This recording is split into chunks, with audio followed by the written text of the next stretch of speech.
बिस्मिल्लाहिर्रहमानिर्रहीम। बोलते कालम के साथ मैं आमिर रज़ा खान और आपने हरमज़ में एक मरतबा फिर जहाज़ों पर मिसाइल चल गए।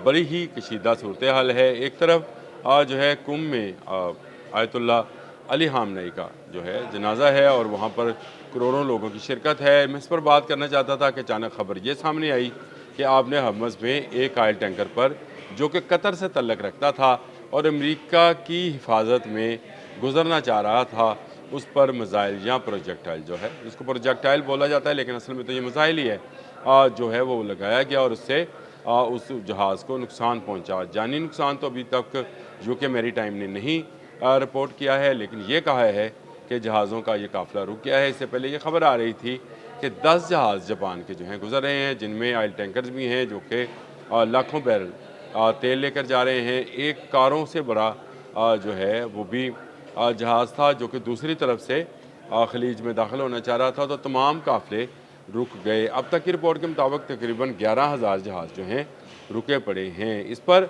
अमान ने ये कहा है कि उन्होंने एक मुतबादल रास्ता जो है अपने हरमज़ के साथ साथ ही एक मुतबादल रास्ता दिया था ताकि जहाज़ वहाँ से गुजर सके और इसकी सिक्योरिटी अमान के पास थी। लेकिन हुआ ये कि अब जहाज़ ने गुजरने की कोशिश की अमरीकी बहरिया की मदद से, तो उस पर एक मिसाइल फायर कर दिया पासदारान इनकलाब की तरफ से। अब तक की रिपोर्ट के मुताबिक ये कहा गया है कि उन्होंने बताया था कि कौन सा रास्ता इस्तेमाल करना है और कौन सा नहीं।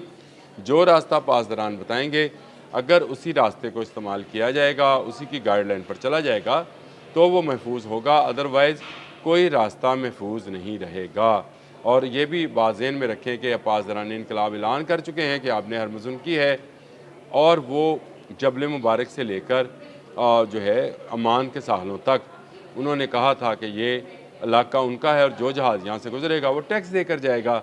ये वो मामला था जिसको लेकर जब मुआहदे की अमन मुआहदे की बात हो रही थी, उसमें भी ये सामने आया था और मैंने आपसे कहा था कि आपने हरमज़ ही दोबारा से भड़क सकता है। कल भी मैंने एक व्लॉग जब मैं दीन साहब के साथ कर रहा था, तो मैंने वजाहत के साथ बात बताई थी कि किसी वक्त भी एक चिंगारी आपने हरमज़ में मौजूद बारूद को फोड़ देगी और ये जंग दोबारा शुरू होगी। डोनाल्ड ट्रंप जो हैं वो इस बात पर उन्होंने ये बयान जो बहुत खुश आइंद बयान है कि मैंने एक हफ़्ते के लिए तमाम कार्रवाइयाँ ईरान के ख़िलाफ़ मुखर कर रखी हैं ताकि वहाँ पर जो शहीद आयतुल्लाह ख़ामनेई का अली ख़ामनेई का जो जनाज़ा है या उनकी तजहीज़ व तकफ़ीन है वो मुकम्मल हो जाए। 9 को होनी है, आज 7 जुलाई है, 9 जुलाई को ये तजहीज़ व तकफ़ीन मुकम्मल हो जाएगी। उसके बाद वो 30 दिन भी मुकम्मल हो जाएंगे जो कि 60 दिनों की जंग बंदी का पहला मरहला है। लेकिन 60 दिनों की इस जंग बंदी के अंदर इसराइल लेबनान और शाम पर हमलावर रहा, गज़ा में रहा। कल हमास ने भी गज़ा छोड़कर उसको इंटरनेशनल जो बॉडी बनाई गई है अमन कमेटी, उसके हवाले करने का ऐलान किया। बहुत सारे मामला जो हैं एक दूसरे के साथ उलझ रहे हैं और उसमें अब आपने हरमज़ के अंदर कतर के एक जहाज़ जिसका नाम भी बताया गया है कि एसएसजी शिपिंग डाटा से इज़हार हुआ कि ये जो है जापान से मुतल्लिक तो 10 जहाज़ थे, लेकिन ये कतर का जहाज़ था जो 1,20,000 बैरल जो है तेल लेकर या क्रूड ऑयल लेकर जा रहा था और नामालूम मिसाइल ने इसको निशाना बनाया है। अब ये भी कहा जा रहा है कि इस जहाज़ में आग भड़क उठी थी। जानी नुकसान का अभी तक कुछ पता नहीं है।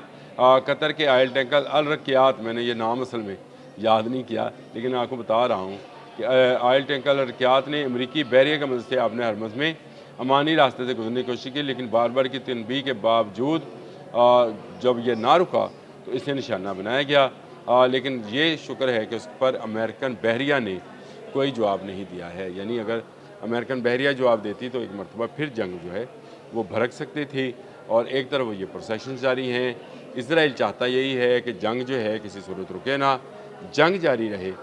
लेकिन ये आपने हरमज़ पर जो कंट्रोल है ये आपको पासदारान का मानना पड़ेगा। ये दुनिया के लिए एक सबक है कि एक जहाज़ जो कि अमरीकी बहरिया की निगरानी में, यानी अमरीकी जो वॉरशिप्स थे उनकी निगरानी में गुजारने की कोशिश की गई। एक तजर्बाती तौर पर ये जहाज़ गुजारा जा रहा था ताकि ये गुजर गया तो इसके पीछे पीछे बाकी जहाज़ भी इसी अमानी रास्ते के ज़रिए गुजर जाएंगे। लेकिन उसी पर एक प्रोजेक्टाइल जो है वो फायर होता है और फायर होने के बाद उस पर आग भड़क उठती है। अल रकियात नामी इस जहाज़ के अंदर भी लाखों बैरल तेल मौजूद था। اب صورتحال یہ ہے کہ جاپان کے 10 جہازوں کو پاسداران انقلاب نے کلیئرنس دی ہے کہ وہ گزر سکتے ہیں، لیکن وہ راستہ وہی ہوگا جو آپ کو آ، اختیار کرنا پڑے گا، جو کشم اور کرک کی طرف سے پیچھے کی طرف سے ہو کر گزرے گا، اور یہ اسی راستے سے واپس بھی جا سکیں گے۔ تو اس کے لیے پاسداران انقلاب کوئی ٹیکس لگانا چاہ رہے ہیں، وہ لوگوں کو بتانا چاہ رہے ہیں کہ ایک ہی راستہ ہے، اسی کو استعمال کریں، اور اس کے لیے جو ٹیکس وہ مقرر کریں گے، چاہے وہ $20,000 ہے یا $15,000 ہے، یہ ان پر منحصر ہے کہ وہ کتنا ٹیکس لگاتے ہیں۔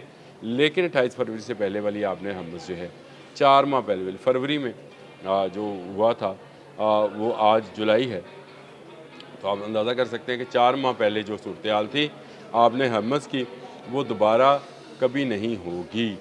ہر جہاز کو اجازت لے کر گزرنا ہوگا، چاہے وہ تجارتی جہاز ہے، چاہے وہ آئل لے کر گزر رہا ہے یا گیس لے کر گزر رہا ہے، کھاد لے کر گزر رہا ہے، بہت ساری اشیاء ضروریہ جو ہیں وہ بھی ادھر سے ادھر آتی جاتی ہیں، اور آپ نے حرمز ہی کا ہی راستہ استعمال کیا جاتا ہے۔ لیکن اب ایران جو ہے اس پر مکمل طور پر تسلط قائم کر چکا ہے۔ امریکہ چاہ کر بھی ایران کا یہ تسلط ختم نہیں کر سکتا ہے۔ کوشش کر دیکھی ایران، امریکہ اور اسرائیل نے کہ ایران کا یہ جو قبضہ ہے یا یہ جو دعویٰ ہے اس کو غلط ثابت کر دیں اور آپ نے حمس کھلی ملے۔ ڈونلڈ ٹرمپ نے یہاں تک کہ دنیا کو انشورنس کی آفر بھی کی، اور پھر نیٹو کو بھی پکارا کہ آئیں میرے ساتھ ملیں، آپ نے حمس کھلائیں۔ جاپان سے بھی ریکویسٹ کی گئی، لیکن کوئی اس کو کھولنے کو تیار نہیں ہے۔ جو اس کے انٹرنیشنل واٹرز ہیں وہاں پر برودی سرنگیں ہیں، اور جو راستہ کھلا ہے وہ آپ کو ایران کے جزیروں کی بیک سائڈ سے ملے گا، اور وہیں سے جو ہے آپ اپنا ٹیکس کہہ لیں اس کو راہداری کہہ لیں۔ راہداری میرا خیال ہے زیادہ اچھا لفظ ہے۔ وہ راہداری پے کرنا پڑے گی، جس طرح سے ٹول پلازا یا ٹول ٹیکس ہوتا ہے وہ دینا پڑے گا، اور اس کے بعد آپ کا جہاز بحفاظت گزار دیا جائے گا، چاہے آپ گلف میں جائیں، چاہے گلف سے آپ باقی دنیا کا سفر کریں۔ یہ ایک ہی راستہ رہ جائے گا، باقی آپ نے حمس جو ہے اس پر پاسداران انقلاب کی بحریہ کا مکمل کنٹرول ہوگا۔ ان کی آبدوزیں یہاں پر موجود ہیں، ان کی برودی سرنگیں موجود ہیں، اور ان کے جہاز اور میزائل جو ہیں وہ بھی ہمہ وقت تیار ہیں۔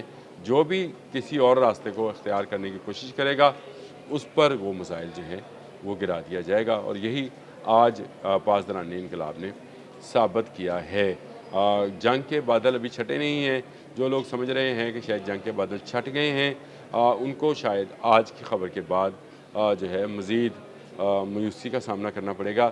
ہم جو ہیں عزم کے ساتھ، اس عزم کے ساتھ کہ دنیا میں امن ہو، آپ نے حمس میں جو ہے تمام جہاز جو ہیں آزادانہ طور پر گزر سکیں، وہ کوشش کی جا رہی ہے، لیکن یہ اب پاسداران انقلاب کی مدد کے بغیر ممکن نہیں ہے۔ انہوں نے ثابت کر دیا کہ کسی جہاز کو امان والا رستہ جو ہے وہ لینے نہیں دیا جائے گا۔